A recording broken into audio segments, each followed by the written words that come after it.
তখন সব মানুষ যাবে নূহ আলাইহিসসালাতু ওয়াসসালামের কাছে, কিন্তু তিনিও বলবেন, আল্লাহ আমাকে কারো জন্য সুপারিশ করতে নিষেধ করেছিলেন, কিন্তু আমি আমার পুত্রের জন্য সুপারিশ করে তার অবাধ্যতা করে ফেলেছি।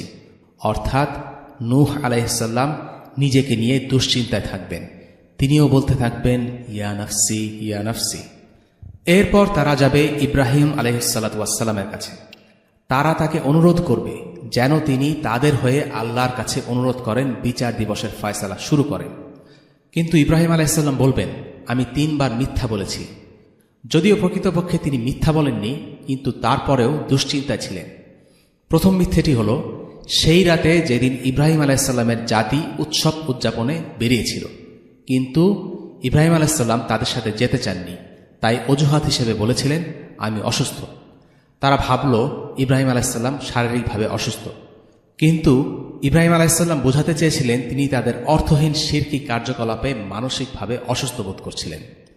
দ্বিতীয় মিথ্যাটি ছিল তখন যখন ইব্রাহিম আলাইহিসসালাম সব মূর্তি ভেঙে সবচেয়ে বড় মূর্তিটির কাঁধে কোরাল ঝুলিয়ে রাখলেন। লোকজন ফিরে এসে জিজ্ঞাসাবাদ করায় ইব্রাহিম আলাইহিসসালাম উত্তর দিয়েছিলেন, সবচেয়ে বড় মূর্তিটা এটা করেছে। তাদের সামনে মূর্তি পূজার অসারতা তুলে ধরতে তিনি এভাবে কথাটি বলেছিলেন।